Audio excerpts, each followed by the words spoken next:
Olá, não é só o preço do óleo diesel que preocupa os caminhoneiros no Brasil. Eles têm enfrentado muitas vezes precárias condições de trabalho, como longas jornadas e falta de respeito às paradas obrigatórias para descanso. Com isso, cresce o número de acidentes nas estradas. Os motoristas de caminhão são as principais vítimas de morte durante o trabalho. Para conversar sobre esse quadro, está conosco o coordenador do Grupo Especial de Fiscalização do Trabalho em Transportes, Jansen de Lima e Silva. Bem-vindo ao nosso programa, Jansen. Muito obrigado, Marcos. Por favor, gostaria que o senhor traçasse um quadro geral da situação hoje dos caminhoneiros no Brasil. O Brasil, desde há muito, investiu bastante no modal rodoviário como principal modal de transporte e circulação de cargas. Então, na linha de frente, no setor, nós temos o motorista profissional. O motorista profissional circulando pelo país como um todo, estradas, uma rotina de trabalho bastante puxada. Quantos são, mais ou menos, os motoristas? Cerca de 1 milhão de motoristas, dividido entre mais ou menos metade, na proporção de metade e metade, entre trabalhadores empregados em transportadoras e transportadores autônomos de carga. Sim. E esses que mais sofrem com problema de sobrecarga de trabalho, quais são? Os motoristas, indistintamente, eles sofrem muito, porque o sistema de transporte, ele acaba por absorver algumas ineficiências da produção econômica. Problemas de armazenamento, problemas de produção, necessidade de escoamento de cargas com urgência, acabam sendo direcionados a esses problemas, a essa urgência do setor, algumas dificuldades viárias, no transporte. Então, o motorista, ele como corre... falta lugar para armazenar a carga... Muitas vezes, o próprio caminhão, ele serve como armazém. É mais fácil você armazenar uma carga em trânsito, em cima de um caminhão, do que em silos e armazéns, nós temos carência de armazenamento. Então, como você tem uma necessidade sempre urgente de escoar essa produção, o motorista, na linha de frente do setor, ele está lá, cruzando as estradas, sempre com uma certa urgência para que entregue essas cargas em seu destino final. Especialmente nos portos? Assim. Especialmente em portos, muitas cargas para exportação e grandes centros consumidores. Sim, no ano passado foram feitas mais de quase 6 mil operações de fiscalização a respeito disso. O que vocês encontraram? O Ministério do Trabalho, ele tem um enfoque de trabalho, sobretudo nas questões de saúde e segurança do trabalho, combate à informalidade e adequação de jornada de trabalho de motoristas. As operações fiscais planejadas e os operativos de pista encontram, sobretudo, ausência de controle de jornada, extrapolação de jornada, ausência de concessão de intervalos e pausas obrigatórios, como o intervalo interjornadas, entre duas jornadas, pausas para descanso de direção. Do ponto de vista de saúde, nós encontramos motoristas que estão trabalhando em excesso de jornada, cansados, que muitas vezes em conjunto com os colegas da Polícia Rodoviária Federal, há a necessidade de fazer uma intervenção e colocar aquele motorista para que frua efetivamente o seu descanso. Então, sempre as pautas relacionadas com o excesso de carga de trabalho, o excesso de jornada de trabalho, que interferem diretamente na segurança e integridade física do motorista e na segurança viária. O que diz a legislação? Como é que deve ser a questão de pausas e questão de horários de trabalho? O motorista, ele tem uma jornada de trabalho flexível. A legislação hoje não prevê um horário certo para o início e para o fim da jornada, o que por si só já causa um problema de saúde, porque o corpo não está adaptado àquela rotina de trabalho. Mas você teria uma limitação de 8 horas de jornada de trabalho, de tempo de direção. Seja em que hora que comece, se começar às 2 da manhã, seja às em que 2 hora da comece. tarde. Em regra, 8 horas, prorrogáveis por mais 2 horas extras, chegando a 10 horas, e mediante acordo ou convenção coletiva, previsão, podendo chegar a 12 horas de tempo de direção. Há necessidade de fruição entre duas jornadas de um intervalo contínuo de 11 horas, sendo contínuo pelo menos de 8 horas, e as 3 horas remanescentes fruídas ao longo do restante do dia. A necessidade de uma pausa e intervalo de direção a cada 5 horas e meia dirigidas, de tempo guiando. Qual o tamanho dessa pausa? 30 minutos. 30 minutos de intervalo a cada 5 horas e meia de direção. Tá, mas eu queria entender o seguinte, você tem aí milhares de caminhões rodando pelo país. Como é que vocês vão saber se a pessoa começou naquela hora, se acabou naquela hora, se fez a pausa, se não fez? Desde a primeira lei do motorista, a lei 2.619 de 2012, o controle de jornada do motorista, ele passou a ser obrigatório. E mais do que obrigatório, ele passou a ser fidedigno. Então, o motorista, em regra, ele tem que portar um controle de jornada, onde ele efetua o registro de todas as atividades que ele exerce. À mão. Não é obrigatório ser à mão. Há necessidade de existir um controle. Então, esse controle, em regra, ele é feito à mão pelo motorista ou mediante controles eletrônicos. O motorista ele pode, por meio de tablets, por meio de registros, sinais de GPS, antenas de rádio, ele pode passar informações ao seu empregador de que naquele momento ele está em fruição de intervalo, ou está em descanso, em pausa para descanso de direção, ou está em tempo de espera, desde que esse registro ele espelhe de forma fidedigna tudo o que está acontecendo com o motorista. A análise desses controles de jornada nos permitem aferir situações de ofensa aos limites de jornada. Mas se um fiscal chega num caminhoneiro, por exemplo, e fala, qual é a sua jornada de hoje? Ele pode ter escrito lá que começou às 7, quando começou às 9, ou começou às 6. Como é que vocês vão saber que aquilo de fato é fidedigno? Em operativos de pista, quando temos oportunidade de ir a campo e conversar com os motoristas, nós utilizamos o disco de tacógrafo como uma ferramenta de auditoria. Então, o disco de tacógrafo ele é um instrumento interessante porque lá fica registrado todo o período em que o caminhão está circulando. Então, se o caminhão está em movimento, ou se o caminhão está parado, fica o registro naquele disco. As informações daquele disco de tacógrafo ou alguns sistemas eletrônicos, eles imprimem um espelho dos últimos registros de jornada do motorista. Eles nos permitem conferir o controle que está sendo adotado pelo motorista naquele momento. Então, é uma ferramenta de auditoria. Se há uma distorção e aquele controle de ponto é furado, nós acabamos, e por meio de entrevista com o motorista, identificando situações que podem estar contrárias aos limites previstos em lei. E o que mais vocês encontram? Assim, as pessoas trabalham quantas horas por dia, por exemplo? Marcos, eu posso lhe dizer o seguinte, não há limite.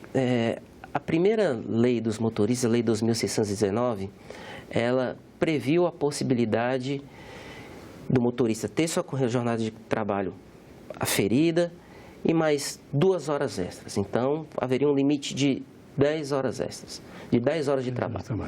Quando íamos a campo conferir, encontrávamos situações de 11, 12, 13, 14.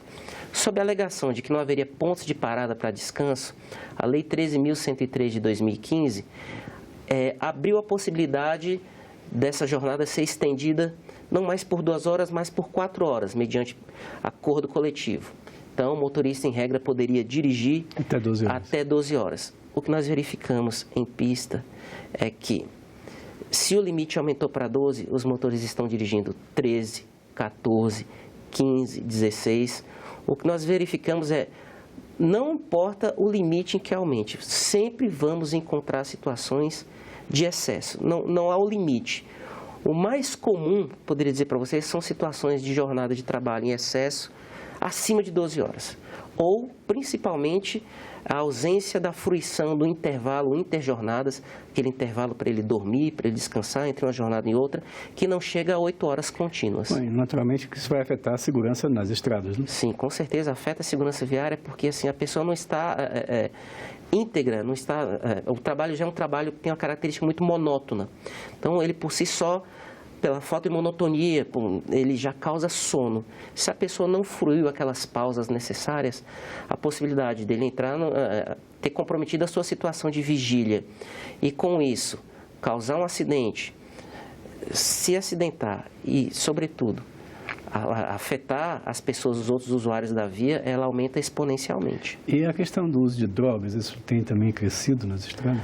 A questão do uso de drogas é uma questão comum, é uma questão de saúde pública e ela vem sendo tratada por algumas políticas públicas para tentar contornar a situação.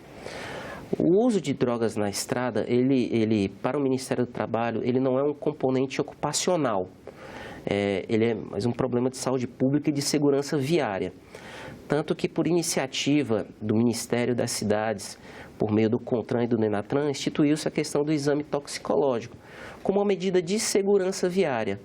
Mas, para a segurança do trabalhador, o exame toxicológico, naquele momento, ainda que seja realizado, ele não vai poder dar uma situação de flagrante. Ele não vai poder, por si só, coibir o uso de drogas. Ele auxilia na construção de políticas públicas, mas ele, por si só, não resolve. Mas esse uso de drogas também, é claro, que influencia na questão da segurança nas estradas. Influencia muito a informação que nós temos em algumas conversas e alguns estudos que conversamos com médicos, com a Associação de Médicos de Medicina do Trabalho. Eles informam que o motorista, para poder manter a sua atenção, para poder ficar acordado, ele tem que manter um nível de drogas extremamente alto na corrente sanguínea. E que, diferente de nós, usuários comuns da via, que se eventualmente sentimos sono enquanto dirigimos, nós vamos sentindo sono aos poucos. Sim. Se o motorista que está fazendo uso de entorpecente, de drogas ilícitas, ele não mantiver aquele nível altíssimo de drogas em sua corrente sanguínea, ele vai apagar, ele não vai sentir sono, ele vai ter um desmaio. E nessa situação de desmaio, ele vai perder totalmente o controle do equipamento. Nós estamos falando de um caminhão e ele vai passar por cima de quem estiver na frente dele. Isso acontece muito? É muito comum, muito frequente, infelizmente. O Ministério do Trabalho tem um projeto de fiscalização de análise de acidentes de trabalho. Dentre os acidentes de trabalho são aferidos, conferidos, fiscalizados e estudados acidentes de trabalho com motoristas profissionais de carga. E o que verificamos nas situações de autópsia é que quase sempre há indícios de consumo de droga. Depois o cara já está morto, mas está lá. Na autópsia foi indicado que ele estava sob efeito de entorpecente ou estava em sobrejornada. E o número de mortos nesse tipo de trabalho é bastante alto, né? Muito alto. Do Cadastro Brasileiro de Ocupações, de todas as profissões, todas as ocupações que existem no país, o motorista de transporte rodoviário de cargas é o profissional que mais morre trabalhando. Embora você tenha na construção civil um maior número de acidentes, você tem um menor número de fatalidade. No setor de transporte rodoviário de cargas, você tem proporcionalmente um menor número de acidentes, mas quem se acidenta nesse trabalho logo já morre, né? Morre e mata. Bom, vamos pensar um pouco nas causas disso, né? Como o senhor falou, metade mais ou menos dos caminhoneiros é de autônomos, metade é de empregados. No caso dos empregados, as empresas têm forçado os seus caminhoneiros a agir dessa forma? Indiretamente, sim, porque boa parte das vezes a remuneração desses motoristas é feita sob... ela é feita sobre comissão. Então, é estimulado que o motorista, mesmo sendo empregado, então ele tem um mínimo garantido por meio de convenções coletivas.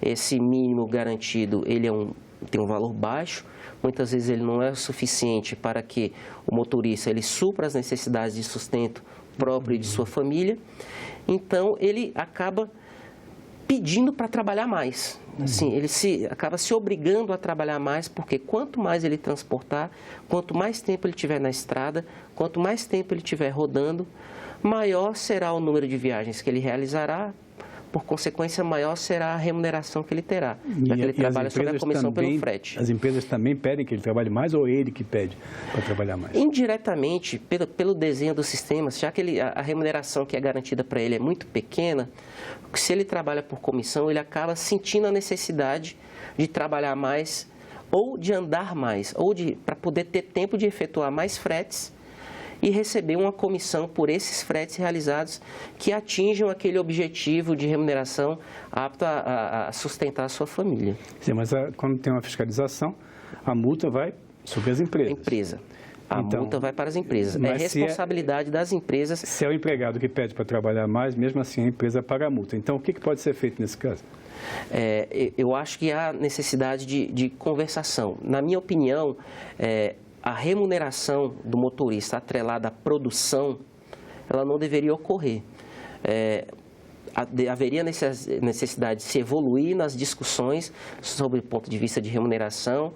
Para quê? Para que esses motoristas tivessem uma remuneração fixa, mínima, garantida, para que eles não tivessem necessidade de se expor a situações de excesso de jornada, a situações que os levem a ter necessidade de correr mais, melhorar também a questão da eficiência logística, essa questão de você ter a hora certa para entregar, ela pressiona muito o motorista. Qualquer problema que exista na estrada, um problema de conservação viária ou um protesto, um bloqueio que tenha tido, qualquer coisa na estrada que atrase a viagem dele, faz com que o motorista que está na ponta tenha que correr atrás para poder atender a demanda da empresa e do dono da carga, do embarcador. E as empresas que são multadas, elas geralmente se tornam reincidentes? Algumas empresas sim, mas nós temos tido uma resposta muito boa nas ações fiscais. Nós temos verificado e temos oportunidade de voltar em algumas empresas que fiscalizamos outrora, a se destacar um esforço das empresas em melhorar, em tentar construir uma organização do trabalho que favoreça uma melhor condição de trabalho para aqueles motoristas, mas muito incipiente ainda, assim. O que se verifica, como nós temos pouca gente, temos poucos auditores fiscais do trabalho para realizar esse trabalho, nós temos um país imenso, temos motoristas circulando por todo o país, os motoristas, quando vamos às empresas, eles não estão nas empresas, eles estão nas estradas, o lugar onde encontramos esses motoristas é nas estradas, nós temos uma dificuldade de atender mais profundamente as ações fiscais. Por isso temos direcionado nossos planejamentos com ações fiscais de inteligência, de impacto, para que aquela ação ela sirva pedagogicamente não só para aquela empresa, mas para um setor econômico de transporte como um todo. Bom, vamos falar um pouquinho dos autônomos, né? É claro que o Ministério do Trabalho não tem tanto poder de intervenção, porque não tem uma relação, nesse caso, de capital-trabalho tão evidente. Mas como é que está a situação dos autônomos hoje, no que diz respeito a essa questão de jornada e tudo isso? A mim, me parece que exatamente por não possuírem um arcabouço legal protetivo de legislação, eles estão expostos a uma situação muito mais precária. O transportador autônomo de carga, ele é como se fosse um pequeno empresário de carga. Ele não tem, com poder de barganha muito pequeno. Então, assim, ele não consegue negociar, muitas vezes, uma condição melhor de trabalho para ele. Por quê? Porque ele é autônomo. Então, ele está aqui hoje prestando serviço para um, hoje prestando serviço para outro. Então, cada vez mais ele se submete ao que é imposto pelo dono do frete, pelo embarcador. Ele não tem nem aquele mínimo que ele não tem nem aquele mínimo garantido. Então, ele precisa realmente estar na estrada. Geralmente, ele tem a prestação do caminhão para pagar, que é um custo fixo muito elevado que ele tem. Ele tem o valor do combustível que ele tem que tentar otimizar. E o valor do combustível interfere muito na remuneração dele, é um custo fixo, um custo muito importante. Ele tem o problema dos pedágios. Tudo isso ele tem que tirar do próprio valor da remuneração dele. Então, sobretudo, tem a necessidade de rodar ainda mais para poder pagar os custos fixos que ele assume para poder trabalhar. Bom, aquela greve que nós tivemos no começo do ano foi principalmente de autônomos, né? E a vida do trabalhador autônomo nas estradas, a vida dos caminhoneiros, muitas vezes é cantada em música e tudo isso, mas parece que é uma vida muito dura, né? Não há glamour. É um trabalho monótono, é um trabalho difícil, é um trabalho que psicologicamente afeta muito o trabalhador pela distância, por mantê-lo longe da família. A família é a coisa mais importante para ele e ele se sacrifica muitas vezes, ele se expõe para poder tentar oferecer uma condição de vida melhor para a sua família, mas sacrificando a sua própria. Então, dificuldade para dormir, imposição de valor de frete pequeno, que ele tem que correr atrás o tempo todo, fica aquela pressão econômica, né, de sustentar a família o tempo todo, que acaba levando muitas vezes a extrapolar a jornada e até mesmo ao consumo de drogas para poder se manter acordado, para trabalhar mais. E o fato de o Brasil ser desse tamanho, um país continental, ele deve prejudicar um pouco mais esses trabalhadores, né? Eu gostaria que o senhor fizesse uma comparação com outros países. A situação dos caminhoneiros é tão grave quanto aqui. A questão de sermos um país continental influencia muito. Então, muitas vezes você imagine uma viagem com um caminhoneiro da região sul do país, pegou um frete para a região norte, ele vai passar muito tempo fora de casa. Nós temos informações, por exemplo, que na Europa, exatamente por embora você tenha uma circulação de mercadorias por vários países, mas as distâncias percorridas são menores, porque as distâncias a serem percorridas entre mercados consumidores são menores, o que leva a uma situação de menor intensidade na questão da extrapolação da jornada, porque os fretes são menores, as distâncias... E também porque a carga muitas vezes vai de trem até um certo ponto. As distâncias a serem percorridas são menores e lá, como você bem colocou, Marcos, há outras opções de modais de transporte, hidrovias, ferrovias, cabotagem, transporte aéreo.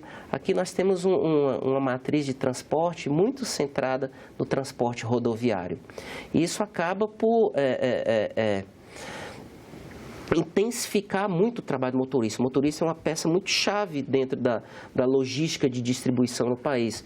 Esse peso já não existe tanto em outros países. Quer dizer, normalmente se a carga fosse transportada também por trens ou embarcações, o transporte final poderia ser feito por caminhões, não? Quer dizer, uma parte mais curta, digamos. Sim, eu posso dar um exemplo para você do polo industrial de Manaus. Você tem uma região extremamente industrializada, mas o escoamento feito rodoviário é somente da fábrica para o porto. Então, você tem uma rotina de trabalho aqui, esse motorista em posse, muito menor. Assim, ele sabe que tem o começo e o fim da jornada. Sim. Porque o escoamento acaba sendo boa parte dele feito por meio fluvial. Então, esse motorista que trabalha nessa característica de transporte, como eu citei nesse exemplo do polo industrial de Manaus, a chance dele estar exposto a uma situação de excesso de jornada, de pressão por produção, que possa levá-lo a um consumo de drogas lícitas e ilícitas, ele é muito menor. Ou seja, para melhorar a situação dos caminhoneiros, nós temos que apostar também num transporte multimodal. Multimodal. Seria uma excelente saída. O transporte multimodal, ele colaboraria indiretamente para melhorar as condições de trabalho dos motoristas de transporte rodoviário de carga. Porque diminuiria também as extensões. Diminuiria as extensões, você talvez conseguisse aumentar o número de viagens sem aumentar as distâncias.